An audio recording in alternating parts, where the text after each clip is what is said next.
Hello glitches, and welcome to the 4th anniversary video here on YouTube. This is also going to be celebrating my first year out of school and in professional work in the film and television industry. While I can't talk about my work directly, I am now able to mention which projects I have been working on for the past year, which included Under the Banner of Heaven for Disney+, as well as The Last of Us, which will be premiering in 2023. Hopefully, fingers crossed. That's going to be real exciting. But because this is a 4th anniversary YouTube video and not a 1st anniversary film and television video, we're going to be talking about our work that we've done here on YouTube over the past year. I am going to mention, just like in my 3rd anniversary video, that this is scripted, so every now and then my eyes may drift downwards as I go to review and reflect my script. This is an unscripted part, but you kind of get the idea of that. First, we have finally concluded the adventure in Octopath Traveler. This series started off on November 19th, 2019 and has lasted for 114 episodes. Though I never officially beat the last boss of the game, I was able to showcase as much as I could the 8 individual stories, all of the side quests, and the location of how to face off with the secret boss. The last episode of the series aired November 2nd of 2021, and although this was my longest series to date, I do hope that I don't have another long-running series like this. I say as Persona 5 Royal has been taking its slot as my most unvisited long-length series. For my birthday last year, my best friend bought me a few games. They are puzzle games rich with lore and story. I'm talking about Phoenix Wright, Ace Attorney. I streamed this series on my Twitch channel and broke down the series episodically on my YouTube channel here. Whenever a day changed or a case started, that would conclude the episode. Episodes range from as short as 40 minutes to as long as 90 minutes, depending on how long it took me to figure out what to do. But this game was incredible. There wasn't a moment I wasn't enjoying the cases. And although as a player I knew my clients were innocent, I still had to find evidence that supported that. There is a sequel to this game, Phoenix Wright Justice for All, and we'll be returning to this topic later in the video. Just know that I will be addressing it. Metroid Dread was a spooky thriller game that I got at launch and streamed on my Twitch channel. This game was not what I was expecting. The series breaks down into 8 episodes for a 100% run of the game, with a 9th episode, the longest, being a full playthrough for quickest time. Not a speed run, just faster. Samus travels to the planet ZDR to investigate what happened to the Galactic Federation's EMMI units, or EMI units, which was sent to deal with X-parasites. What was not expected was that the EMI were reprogrammed to instead hunt the hunter. Trapped in the depths with no easy way to escape, it was my job to help Samus get out of the planet, back to her ship, and safely home. This is our first in-game encounter with the mighty Chozo tribe, depicted by various statues and lore blocks in previous titles like the Metroid Prime series. And what a twist and surprise this turned out to be. I recommend tuning into the series to see my initial reactions to the story events. Earlier this year, a free update came out for Metroid Dread for a harder difficulty and easier difficulty. I did not attempt either. Another one of my somewhat successful projects was the completion of New Super Luigi U on the Nintendo Switch. This title came with the New Super Mario Bros. U Deluxe game and is kind of a Nintendo approved ROM hack of the original game. In this version, we play as Luigi, Toads, Toadette, and Nabbit traveling across the Mushroom Kingdom in the 8 worlds, all of which now have 100 seconds to reach the end, with Toadette and Nabbit adding more time. The levels are shorter but harder as platforming becomes more perilous to perform. Each character gets 2 levels per episode, and we save Princess Peach in the 10th episode. There is supposed to be an 11th episode which covers the 9th world, Star Road. However, the difficulty spike was way too much. As of today, remains to be a dateless video. Our next project was as ambitious because it was a stream of the newly released Mario Party Superstars. I wanted to showcase all of the boards for this project, but I felt that if I was going to play this game, it would just be sad if I played it alone. So I reached out to a couple of my online friends and asked if they wanted to play with me and be featured in stream and episodes. They said yes.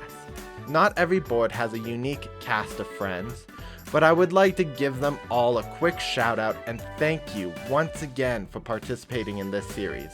Ryan from Twitch, thank you for participating in the first board of Yoshi's Island. Solom and Mega Man Master 85 joined me on our second board of Spaceland. Mega Man Master 85 returned for Peach's birthday cake, and we got Bailey and Space to join me as well for a birthday celebration. Mega Man 85 returned again for Woody Woods. That one voice in my head was also invited, as well as my friend Zach Houston. However, we had a few connection hiccups as Zach's Switch kept disconnecting. A real shame, since Woody Woods is one of my favorite boards. And for the final board of Horrorland, I invited that one voice in my head back for a rematch, and also invited some Twitch friends that I had been watching, Aote and Foxy Moxie. They were really nice, and this was perhaps the most fun I've had in the series. The episodes themselves broke down a 20-turn board into 5-turn intervals, so some episodes ended up being longer than others. To this day, I hope for DLC content of Mario Party Superstars. In my last anniversary video, I mentioned that I would be playing Mario plus Rabbids Kingdom Battle on my channel in preparation for the release of the sequel game.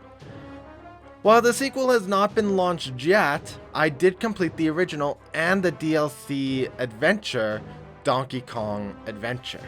Kingdom Battle sees Beepo, an augmented reality sentient drone, getting whisked away from his home in some engineer girl's basement to the whimsical world of the Mushroom Kingdom thanks to the intervening of the Rabbids.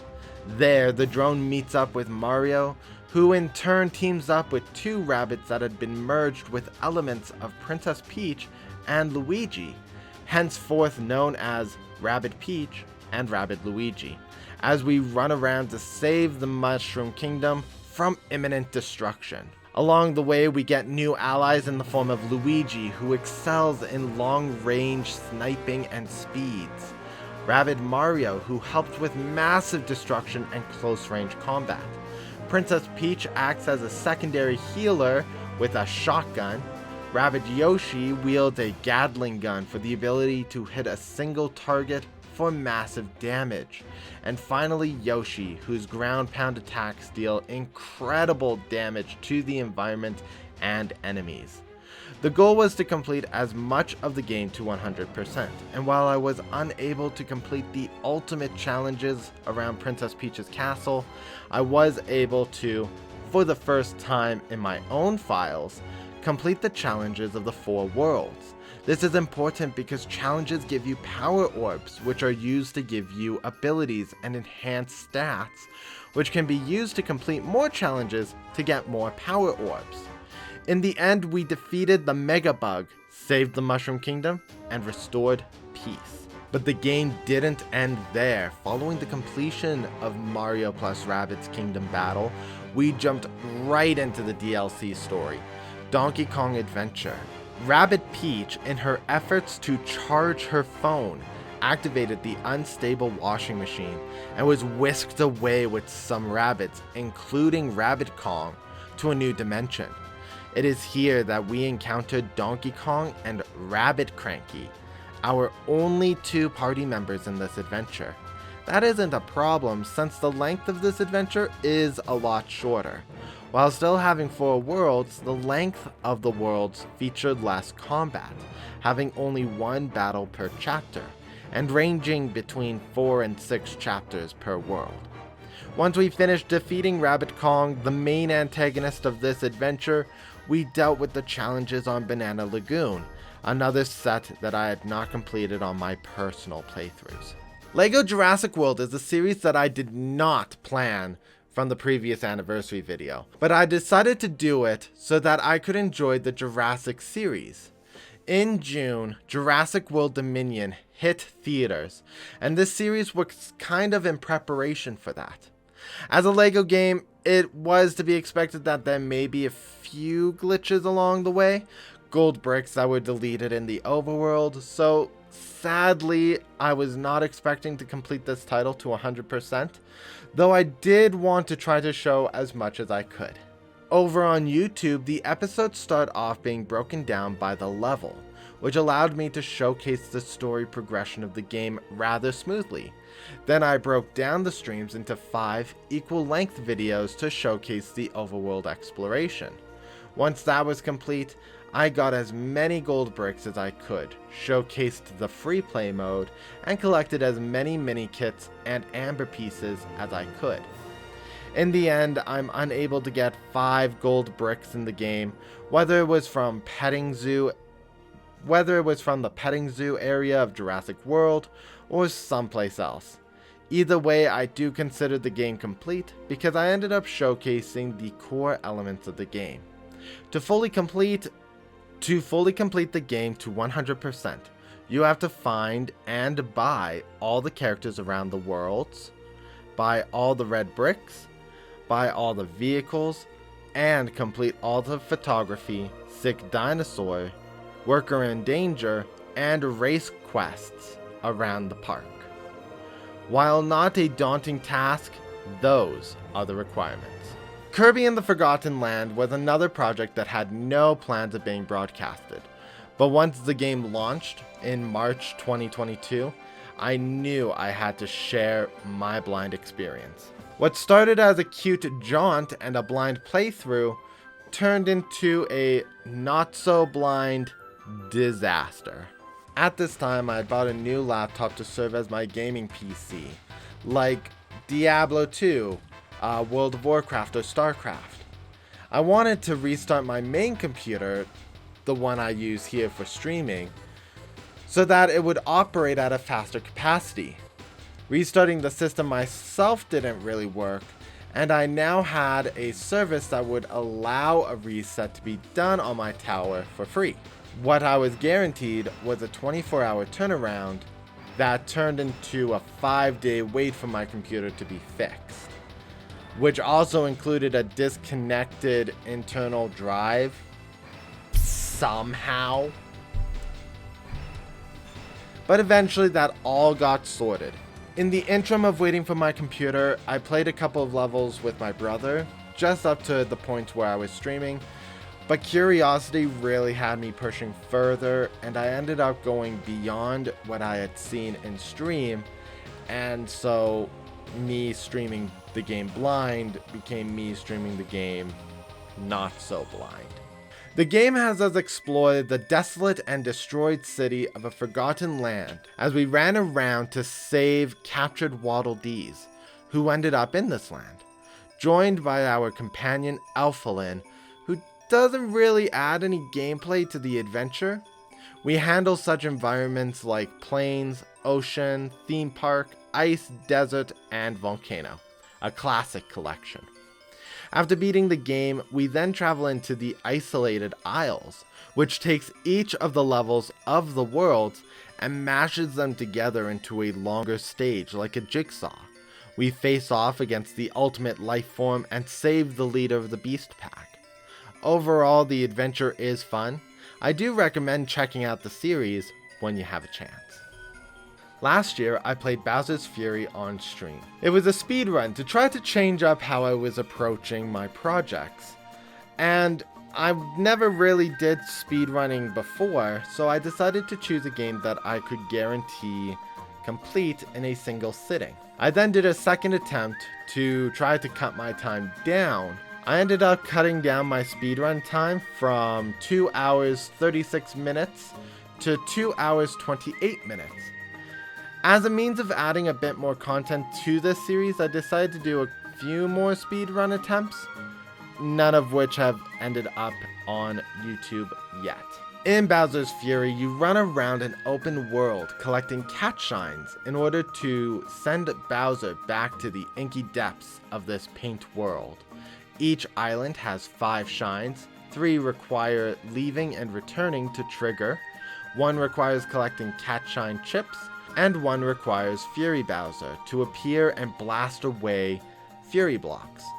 Then there are shines lying around, requiring chasing rabbits, riding Plessy, fighting enemies, or finding baby kittens and returning them to their mother. This isn't a long game and was perfect to start learning the basics to the speedrun community. For the last project I started before the turn of the year, I decided to go retro. We've started playing one of my favorite classic RPG titles on the Nintendo 64, now available on the Nintendo Switch Online services, Paper Mario. When I was a kid, this was my go-to rental game from my local Rogers Video and Blockbuster. But then the GameCube released, and I was moving on to newer titles. Paper Mario never left my mind though. I had also envisioned my own Paper Mario games, since modern titles haven't exactly brought back that sense of nostalgia. The game is still ongoing, having reached the 3rd chapter of the game, but it's been a real treat.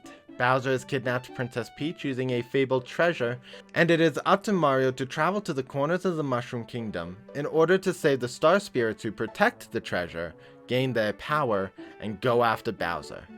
We already beat the Koopa Bros and Tutton Koopa.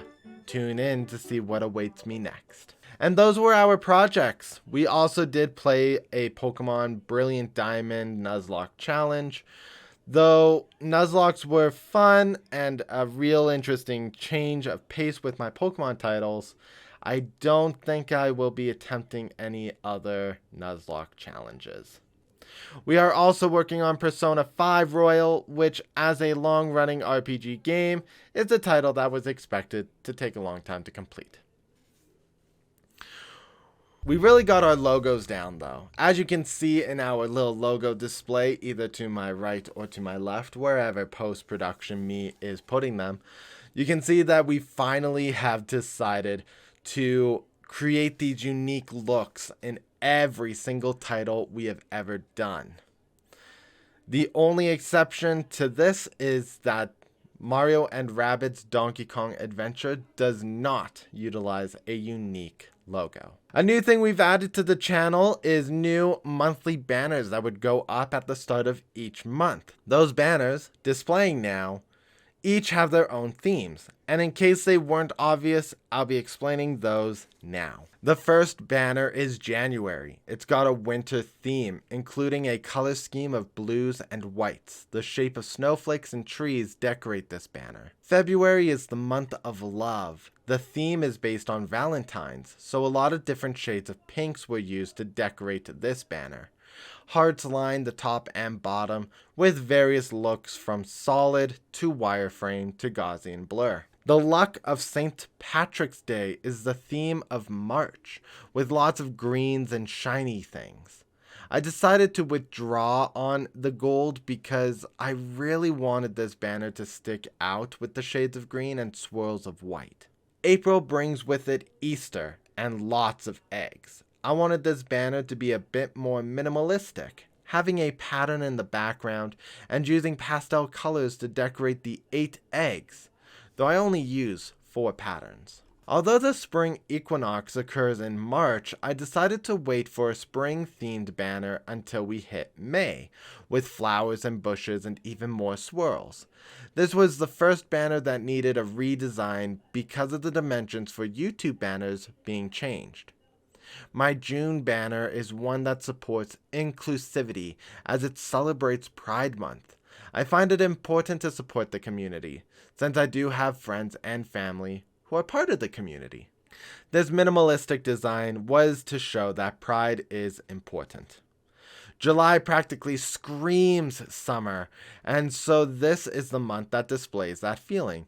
The gentle greens are to stimulate a sort of beach vibe, with the hanging lights to decorate the upper banner. The month of August was difficult to decide for a pattern. On one hand, it isn't autumn, on the other, summer was already designed. There isn't really a holiday in this month, so what could I possibly do that screams August? The answer became clear. Sometimes school starts in August. And since I am a heavy supporter of gaining education, I decided to put my educational design into the banner for August. This would also be the month, growing up, when I would go with my mom school supply shopping. September is my birthday month, and also practically the month that embodies autumn. So I decided to make this banner symbolize these elements. The orange, red, brown colors of the autumn leaves aren't common in the area I live in, but I love autumn colors. When you think October, you think witches, haunted houses, and pumpkins. Halloween is the theme built for the October banner, and I am proud of this. Even the haunted house is video game related. Since I am about honoring, I designed my November banner to honor the veterans. I built this banner for Remembrance Day. The banner uses poppy designs as the main symbol. December, the first original banner designed. It matches the January banner with the snowflakes and winter theme. However, I used the Christmas colors of gold, red, and green to differ it from January. It also includes stars, which are not in the January theme. These designs have helped shape my brand identity, and it helps me remember that when I'm working on YouTube to go back and update these banners as we go from month to month. Now that we've talked about what we've done, let's talk about the projects that we haven't done, which is none! We have successfully completed every single game I've set out to do since the 3rd anniversary video. This is the first time I was able to complete that, and it feels so good knowing that I've actually completed my work. This leaves our last segment of the anniversary video, the upcoming projects. I've got a few listed and planned, and hope you guys are going to be as excited as I am. Of course, we'll be continuing Persona 5 into the new year, and Mario plus Rabbids Sparks of Hope has not been released as it comes out in October. So what about other titles? This first one came out for the Nintendo 64 and was one of the earliest games I played with my brother. Although I wouldn't get to beat it until it re-released on Wii Virtual Console, this title has always been near and dear to my heart.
The Legend of Zelda Majora's Mask will be coming out as a YouTube exclusive here on my channel. Keep an eye out. The first episode of this series will be coming out soon. This next project was previously done as a Twitch exclusive, but will now become a YouTube series. There was a high chance some of you already expected this, but here is the series.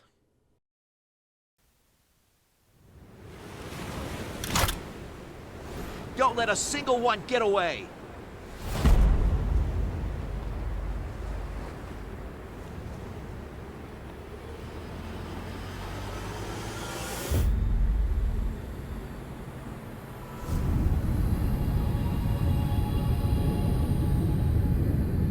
We'll each need to take down about 10. Stow your fear. It's now or never. We'll win this. I know we will.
Super Smash Bros. Ultimate's Adventure Mode, World of Light, will be coming to this channel. Prior, I did a Smash Bros. Light Lock challenge where a fighter will be permanently dead if you lose the battle. I plan on trying this Light Lock challenge again. However, I will be doing this challenge on normal difficulty instead of hard, because I know for a fact that I will struggle. I'll also be displaying the roster at the end of each episode, showing who I have saved, who I can use, who has perished, and who I haven't found yet. This is going to play similarly to my Octopath Traveler thumbnail. World of Light will be starting soon, and the plan is to try my very best to get all the spirits in the adventure. It will be time for us to try another new title, so our next announcement is going to be just that. Please keep in mind I've only played one of the games in this series. Hope you enjoy.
I plan on playing the next Phoenix Wright title in the coming year. After taking what feels like a year's hiatus on the series, I've decided to come back on the next chapter. To my understanding, I should be looking at a new mechanic, new stories, new characters, and a lot more. I have one more announcement for this video, and this, akin to my Super Smash Bros. Playthrough, was also a Twitch exclusive. Check it out.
I know that we've done a Pokemon Brilliant Diamond Nuzlocke challenge, however I want to give Brilliant Diamond the same sort of experience that Pokemon Sword received on my channel, and then some.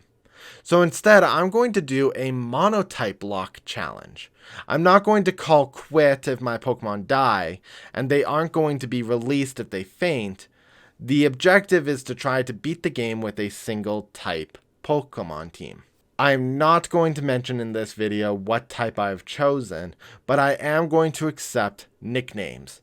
So you can either join our Discord server, or you can mention in the comment section on this video what you would like to nickname our first Pokemon. I won't be mentioning who our first Pokemon will be, so... And that's it for announcements for our upcoming projects. Expect more to be released outside of this scope. I want to thank everyone for watching this anniversary video. It is hard to believe that I've been doing this for 4 years now. And in those 4 years, I've learned quite a lot about editing, recording, and graphics design. I've made adjustments to projects and relearned how to use my capture devices. Please consider subscribing to my channel and staying up to date. You can also follow me on Twitch to see my live streams. You can also join my Discord server. All the links are going to be down in the description below. I hope you guys all have a fantastic day, and we'll see you guys throughout this year. Later, guys!